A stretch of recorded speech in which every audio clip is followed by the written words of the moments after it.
వీక్షణ prayer house మరియు centre సంఘముల తరపున ప్రభువైన యేసుక్రీస్తు శ్రేష్టమైన నామంలో మీ అందరికీ నా వందనములు. ఈరోజు దేవుని వాగ్దానం యోబు గ్రంథం 34వ అధ్యాయం 21వ వచనం. ఆయన దృష్టి నరుల మార్గముల మీద ఉంచబడి ఉన్నది. 34వ అధ్యాయంలో యోబు స్నేహితుడైన ఎలీహు దేవుడు ఎప్పుడు అన్యాయంగా ప్రవర్తించడు అని బలంగా ప్రకటిస్తూ ఉన్నాడు.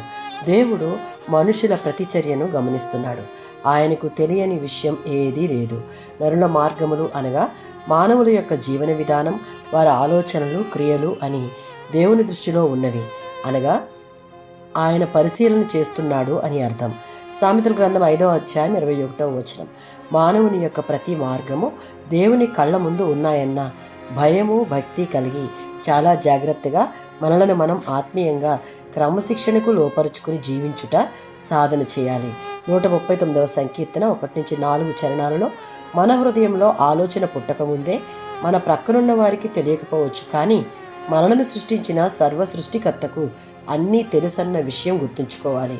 దేవుడు సర్వజ్ఞుడు కనుక లోకమునకు కనిపించే భక్తి జీవితం కన్నా మన అంతర్గత విషయాలు, ఉద్దేశాలు అన్నీ ఆయనకు తెలుసు. అన్నింటికీ తీర్పు తీర్చే న్యాయమైన దేవుడు. ఆయన బాధలో ఉన్న యోబుని కూడా దేవుడు గమనించకుండా వదలలేదు అన్న విషయాన్ని జ్ఞాపకం చేసుకుని మనం అనుభవించే బాధలలో కూడా దేవుడు చూస్తున్నాడన్న స్పృహ కలిగి జీవించాలి. ఎందుకు అంటే మన జీవితం దేవుని ఎదుట తెరిచిన పుస్తకం. ఆయన ఎదుట నటించడం అసాధ్యం.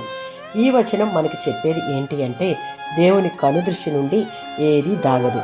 మన మార్గాలు, అడుగులు అన్నీ ఆయన ముందే ఉన్నాయి. కాబట్టి యోబు తన నిజాయితీని, భక్తి జీవితాన్ని కాపాడుకుని ఆశీర్వదించబడినట్లుగా మనం మన భక్తి జీవితాన్ని దేవునికి ఇష్టమైన రీతిలో జీవించాలి. ఆమేన్.